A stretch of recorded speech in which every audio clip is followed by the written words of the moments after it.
and welcome back to my channel. Today is episode 13 and we are going to be talking about aging gracefully, caring for our body and our mind. And I do have some notes, so I will look at them occasionally. What does it mean to age gracefully? It's not about hiding your wrinkles. It's about celebrating, embracing, and taking care of the amazing bodies that we have. Aging is a privilege, but it comes with challenges.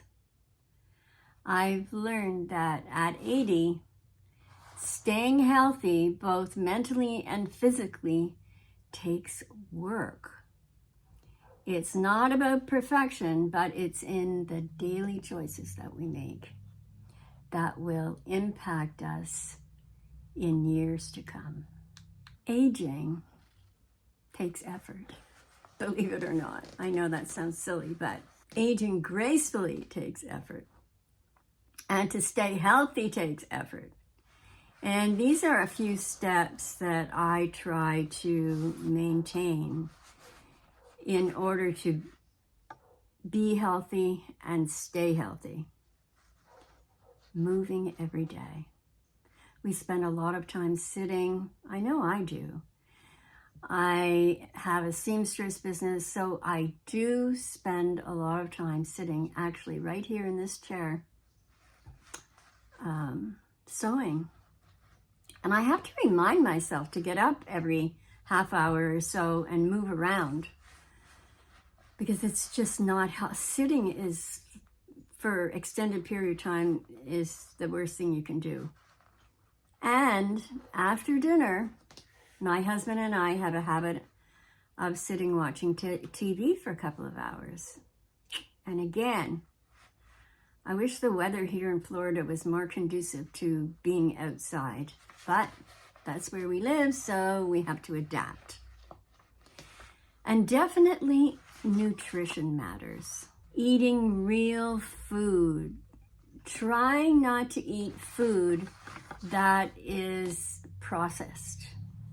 And I know that takes effort. It's so easy to just go and buy some prepackaged food. It's easy. I know it's easy.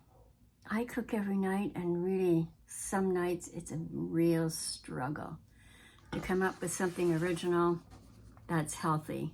I try to plan ahead, make things, put them in the freezer so that if I don't feel like doing anything that's too complicated, I can just pull something out of the freezer. Like tonight, for example, we're going to have pulled pork. I made pulled pork in the slow cooker a week or so ago, and there was enough in there for 3 meals. So I had 2 meals to put in the freezer, and one of them we're going to have tonight. And we'll have that with homemade coleslaw and another vegetable, whatever I can find in the refrigerator. Drinking water. That's another one where I struggle. I like tea. I was brought up on tea. My mother drank tea, so we drank tea in the house. And herbal tea counts as hydration, but black tea does not. Neither does coffee. So when I'm not drinking tea, I drink bottled water. And again, bottled water. There's new information about bottled water, and that is about those microplastics. Apparently, bottled water has a lot of them. And every time you screw the top off, you're putting more microplastics in the water, which goes into your body. You just have to weigh what is most convenient. You want to be hydrated, and be it good or bad, that's the way I get water into me. Enjoying meals instead of just gulping down your food. Take a breath, pause, enjoy the food you're eating. Don't cover it with all these sauces, and have a conversation with somebody when you're eating. I know those of you maybe that eat alone, it's not always possible, But turn off the TV. Don't look at your phone. Just enjoy the food that you have in front of you. Sleep. That's another thing. As a postmenopausal woman, I have a terrible time with sleeping. I've tried a lot of different medications. Some have been prescribed for me. Although they have worked, what I've found is that as I've got older, my body reacts to a lot of these things. So if there's a side effect, especially if there is some sort of digestive side effect, I will get it. So it has been really challenging to find something that will work. And I'm working with my gynecologist right now to see if we can't find a solution for me. Regular checkups. That is something I'm very, very conscious of. Go to the doctor once a year for my primary care doctor, get my blood work done. I go to the gynecologist once a year for a checkup. It's challenging, and I know a lot of people don't like to do it. I make a point of having my husband go also. I also go to the eye doctor. Well, now I do have macular degeneration. I've had that for 4 or 5 years now, and I do take vision tablets for that. Eye reds were something that was recommended to me, and it's a particular brand, and I tried those, but they do give me digestive issues. So I had to find another product. I found it on Amazon. It's a gel tab. This is the gel tab. It is Nature-Made Vision based on ARED's 2 formula. I get it on Amazon, and I take one gel tab in the morning and another one in the evening, and it's a fairly good size, to be honest with you, but it goes down just fine. And I'm very fortunate because those gel tabs have kept my macular degeneration from advancing. It's still the same as it was, so I'm very fortunate. I also take a D3 little gel tab, 1,000 international units, and I take that once a day in the evening. And vitamin D, there's been studies shown that it helps you in aging. It's to your benefit to take vitamin D. And you would think, well, Linda, why do you need to take vitamin D when you live in such a sunny place? Because it's so darn hot that I get very little sun. Honestly, I get very little sun. So that, and also calcium. Because ladies, as we age, and I guess men do too, although honestly, I don't know the statistics about men, we can get osteoporosis. And I'm very fortunate that being 80 years old, I do not have osteoporosis. I walk, which helps with that, and I make sure I eat well, which helps with that also. I have osteopenia, which is obviously some bone loss. I mean, we start having bone loss at a very early age, unless you're an athlete, I guess. You know, the calcium helps with that also. And listen to your body. That is something that I struggle with myself, being used to working my entire life. I've had deadlines to meet, things that had to be done.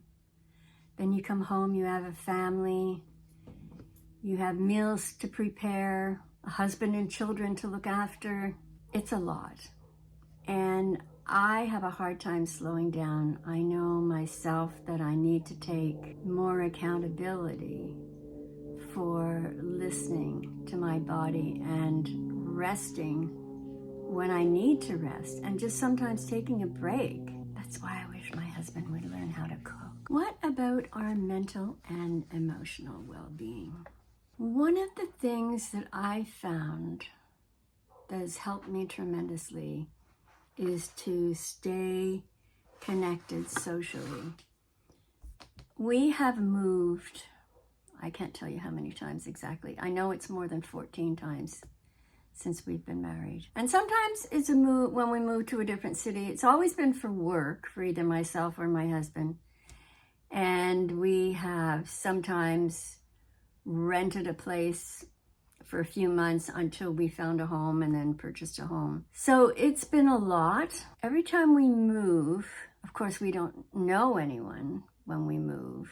And when I was working, I was very fortunate to work in an environment that was very friendly, and it was easy to make friends outside of work. After I retired and we moved to, I think it was California the first time, I looked for places to meet people. We had a swimming pool in the area where we lived for our residents. And, just one day chatting with one of the ladies at the swimming pool, she was telling me about the community, and there was a theater group there. And then I looked into it further, and I started volunteering there. And that's how I met what proved to be really great friends. And I also joined the HOA and was on their board. Met more people there through events that the HOA conducted. And I've done the same thing. We lived in Washington and here in Florida. And I joined a women's group here that was a community service group. That's how I've become involved in the community, made friends with women my own age, involved in social events. Now, what if you're not an outgoing person? How do you do that? I don't know. I would suggest maybe going to the library. You can meet people at the library, joining a book club. The library would know about book clubs, and so would your own neighborhood. On social media, I'm sure you would be able to find book clubs. Sometimes just walking through your neighborhood and you meet your neighbors and start chatting. That's how I met a very good friend of mine right now. I was walking my dogs one day when we first moved here. She was outside, we started chatting, and we've been friends ever since. Also, it's been proven that learning something new challenges your mind. You might learn something new through reading, taking a course. Right now, the big thing is artificial intelligence. And it can be helpful in many respects. I use it a lot in my work with the volunteer group. And it helps you stay current also, so that when you're talking to people, you do have something more to talk about. Stress. I'd like to meet a person that doesn't have stress in their life. I've had lots of it over the years.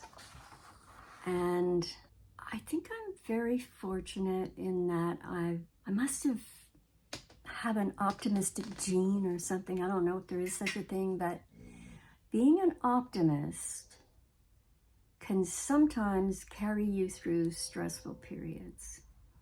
Maybe I'm just somewhat of a Pollyanna in some respects too, because I always think to myself, everything is going to work out.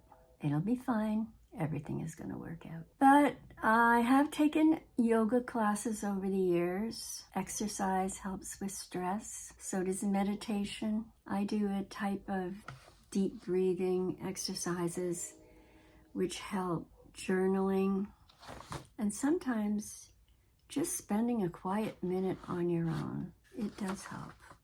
And everyone, I think, has to find their own way of managing the stresses in their life. And I'd like to think that as we get older, we have less anxiety, and I hope that's true for you. Another thing about aging too is to just accept who you are. I know when we're younger, we always try to live up to the expectations of others, but as we get older, there's less of that. I've learned how to say no. if I don't have time or if I don't want to do something?